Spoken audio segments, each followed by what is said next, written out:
Hey everybody, it's Dr. Jensen, and I thought I would do a video to walk people through how to use the syntax in Addhealth to make some variables for your paper. So I'm going to try to talk quickly but thoroughly because these instructions you will need to include in your methods section to describe to the reader how you built these variables. So first, go to the instance of the data you are working in on apps.ufl.edu. For most of you, that's going to mean going to File, Open, Data, and then navigating to the M drive. Again, that's your student file storage where you're probably working on a version of Addhealth where you've been building variables and running functions.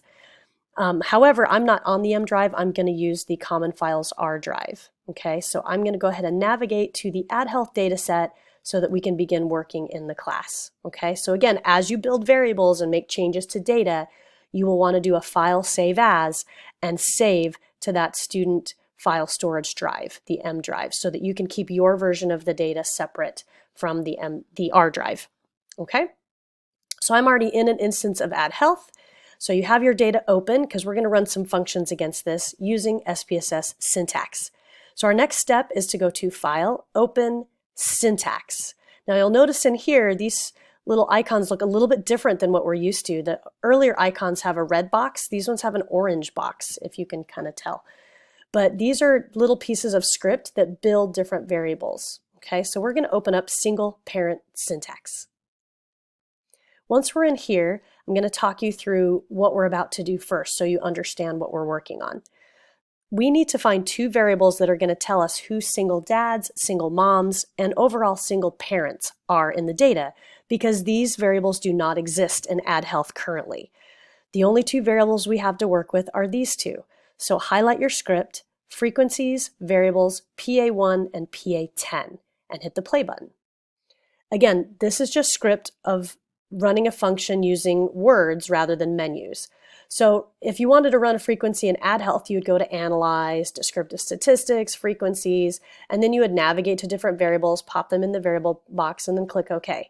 Instead of doing that, we are actually using raw command script that just says, I want frequencies on these variables, and we type it out. But let's look and see what we have to work with here. So we have two variables that are going to tell us the information we need.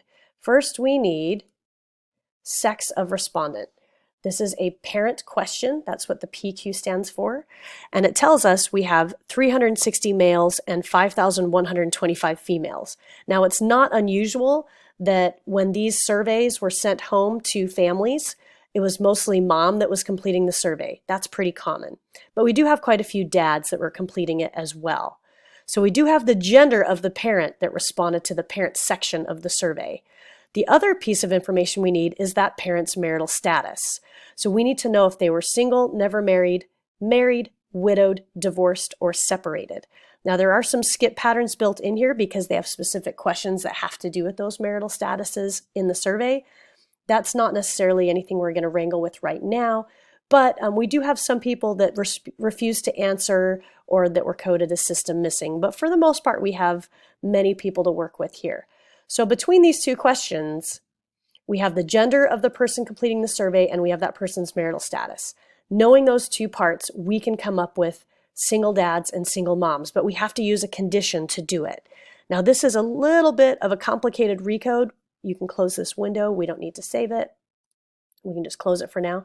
So I've actually built the script for students that have worked on these variables in the past, and we saved it so that we could run it together and make it easier for you to work on your topic. So the first set of commands have to do with single dads. I always put notes in asterisks so that you can tell my notes apart from the raw commands. Raw commands are usually blue, red, green, or black. And these actually are pieces of script that tell SPSS what to do.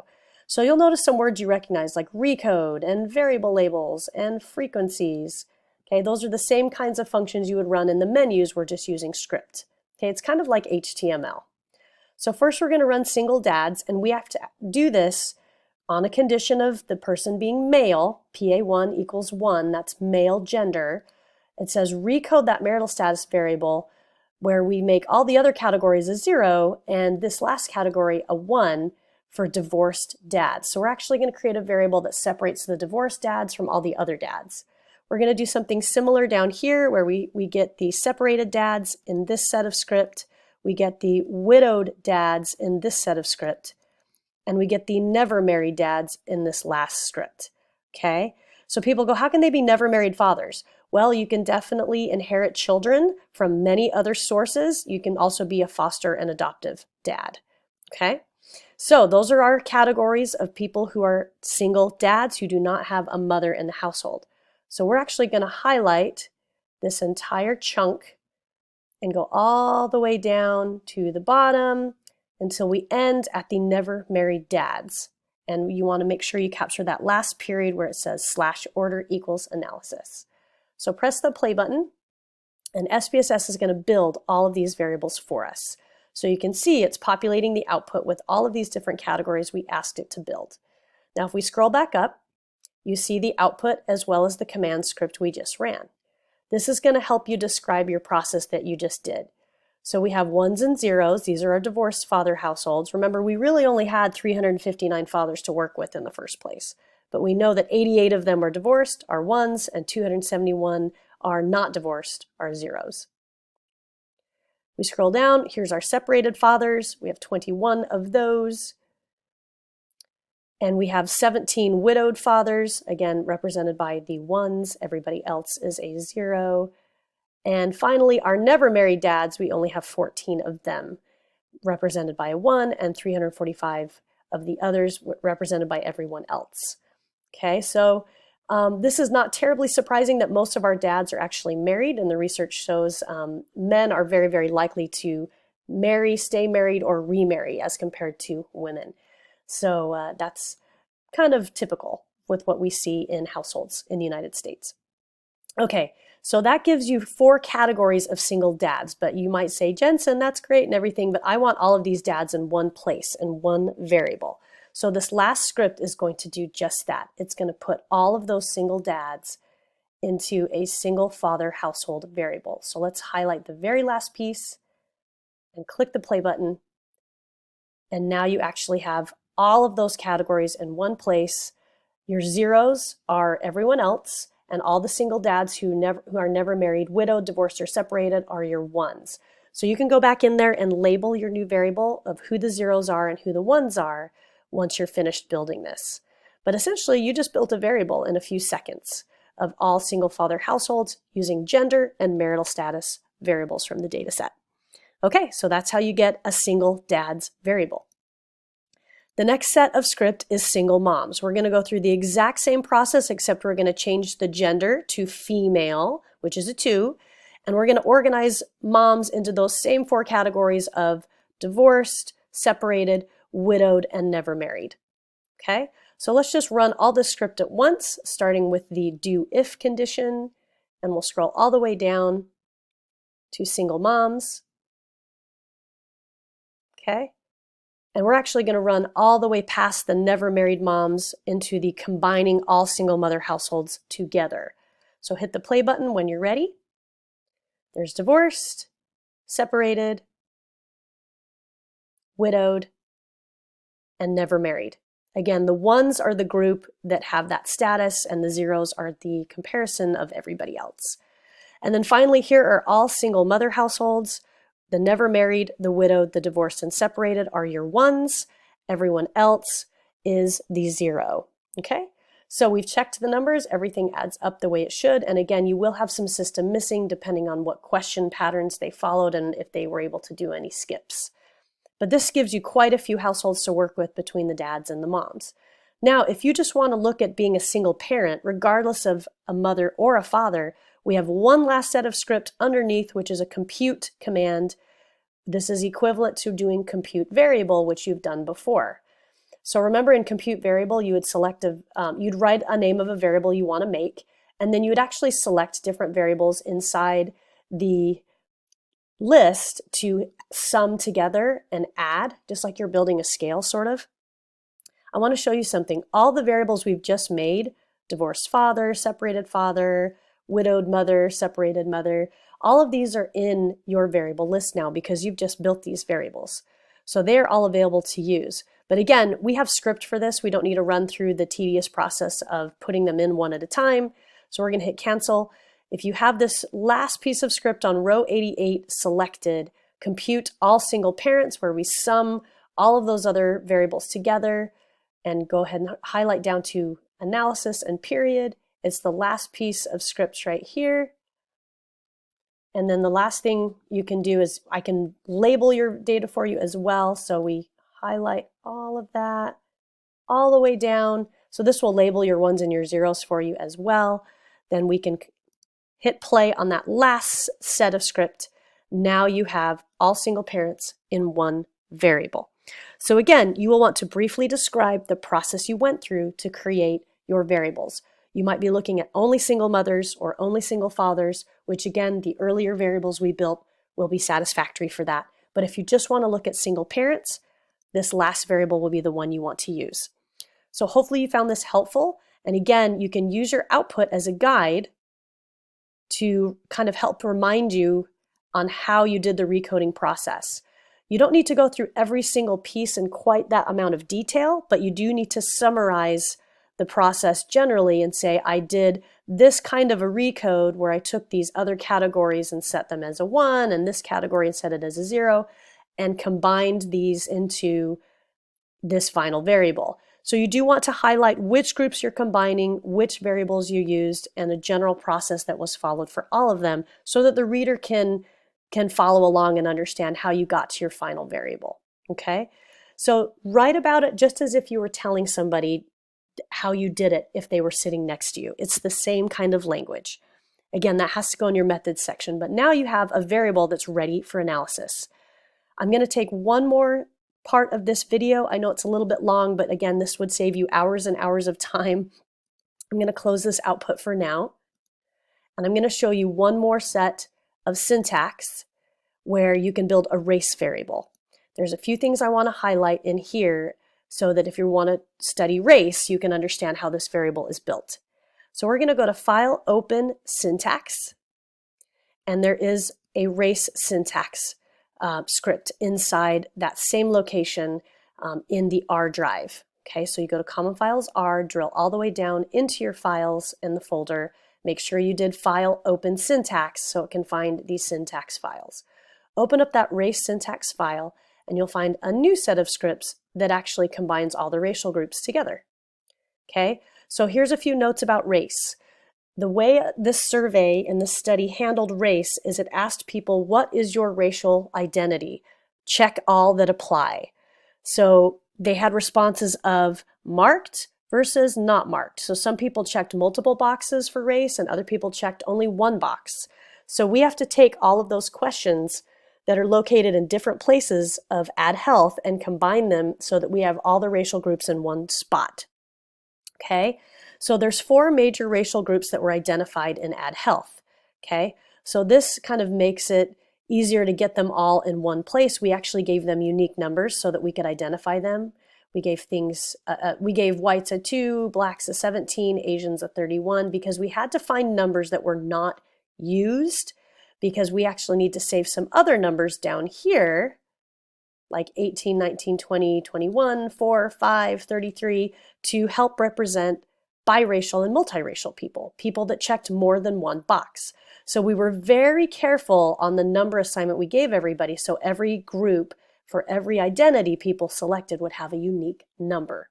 Okay, so in your method section, you would just describe that you took all the racial variables here and you organized them so that they could be identified as primarily white, black, Hispanic, or Asian.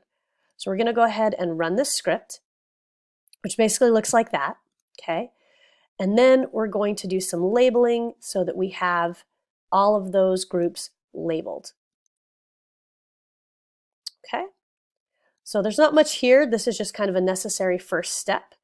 Okay, so this first step kind of said who selected white only, who selected black only, Hispanic, and Asian. Okay, so this was able to give you people that only checked one box. But now this is a variable below that shows you who checked multiple boxes. Okay, so in order to get everyone into one place, we actually have to compute the variable that we just made. So first we're going to run this set of script right here. and right here. And you're going to go all the way down to where it says analysis. Now you'll notice we have some labels going on in here. We're actually summing people's responses in the variable together. Some people said, I'm both Hispanic and white. Some people said, I am both Asian and Hispanic.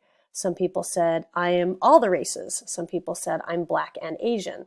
Okay, so we have different combinations of racial identities that people marked. And so we actually need a numbering system to identify everybody. And that's what this script does. So we're going to go ahead and run that script. Okay, and now you can see we have whites, Hispanics, Blacks, Asians, biracial, and multiracial people. So right here we have a few people that said none. They chose not to tell their race. And it shows you this is how many people identified as Hispanic, how many people identified as white, as Hispanic and white, Black, Black and Hispanic, Black and white, Black, Hispanic and white, Asian, and then different biracial Asian groups, multiracial, and then again with Black. Okay, so you can tell, and the research supports this, we don't have as many people who are multiracial or biracial. Most people, when they respond to race questions, will select a primary race, but it depends on how they're prompted and how they identify. Okay, but this is pretty typical in the data that we see. So now you actually have all the racial groups in one big variable, and we only have 3 people actually missing from the data, besides just the people that reported none. I don't want to tell you my race. So this is basically everyone in Addhealth telling you what racial group they are. Now, the next step you would want to do is make some comparison groups, okay? So this is an important note to go over. Here's the recoding of the combined race variable to make comparisons of Hispanics versus whites, Blacks versus whites, and Asians versus whites. So some people say, well, what do I do with people that selected more than one racial group? How do I compare them? This is a researcher choice. If you want to analyze people that indicated they are Hispanic and some other racial group, but you want to include them as counting as Hispanic, that is your choice. Okay, some people say, well, I don't know how to deal with multiraciality and biraciality because I don't know how their culture or identity might influence the outcome. And that's a legitimate question. So some people choose to only use the primary racial groups, people that said I'm Black and only Black, or Asian and only Asian, to use as their variables because it's a little bit easier to work with. But again, it's your choice. If you want to include anyone that indicated they're Asian in your Asian group, you get to make that decision. These pieces of syntax down here actually did just that. They worked with only people that selected one primary racial group, and I'm going to select all of these pieces of script, and it's going to build these variables for you. So based on combining everybody into one big race variable, this actually built a variable that gave you a comparison of Asian versus white, Black versus white, and Hispanic versus white. Okay, but these are people that selected Hispanic and Hispanic only, or Black and Black only. If you wanted to combine people that were 2 races into this, you would have to do your own recode, and everything has been labeled inside this variable so that you can pick out who you want. So let's go into the data at the very, very bottom where your new variables live. Whoops, I am not in variable view. Down here, so again, here are all the new race variables we just made. Okay, so if we go into race combined and you click on the variable labels, you can see everybody has a number. So 1, 2, 3, and we had to give them these numbers so that they would sum correctly. So again, if you want to select all the Asians, you could select these numbers in your recoding. If you wanted to select everyone that was Black, you could select these numbers in your recoding. So everyone has a unique identifier, so you can pick out who everybody is. But again, that is a researcher choice on how you want to organize your race variable. Race variables are very complicated in social science, so choose wisely how you want to handle the variable. But this syntax actually came about from a student who was working on a variable that represented people who were biracial and multiracial. So we actually had to get all of those different identities into one place. So it's kind of a cool story on how we did this. But you can see this got very complicated very fast, but we did a very effective job at getting everyone together.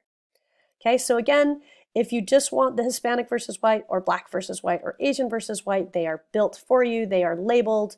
This is the great big variable of race. You probably would not want to analyze this variable in your results because all the racial groups are together and you wouldn't be able to tell one apart from the other. You need to make a 1 versus 0 style variable to separate differences. Okay, so again, do not use this race combined variable in there. You have to organize it. One other suggestion on how to organize this is you could take all of your non-white groups and compare them to your white groups. Okay, the reason why white is usually the comparison group is we have a lot more research on people who are white, their lives, experiences, and behaviors than we do on people who are non-white. So usually the people who are non-white are the groups located in the 1 coding. And often the whites are going to be located in the 0 coding. We want to see if this presence of a person of color or a racial identity that's non-white has a difference between this racial presence of a white person. And that is how you test for differences. Everyone that's non-white over here, everyone that's white over here, and let's run our analyses to see if we see differences between those groups. But we have to separate them in order to observe the differences. Okay, so I know this is a little complicated to follow, but I can help you if you want to give me a call or send me an email and I can walk you through some ideas. But this is essentially how you want to go forward with a race variable in Addhealth. Again, you could take all the minority groups and set them as a 1 and all the white identities and set them as a 0, and you basically have a white versus non-white variable. That's the easiest way to do it. But if you're interested in the experiences of unique racial groups, this gives you the power to do that. So hopefully this video was useful to you. And again, I'm here to help you. I know some of these things get complicated, but keep moving forward, and I know you can do this. Thanks.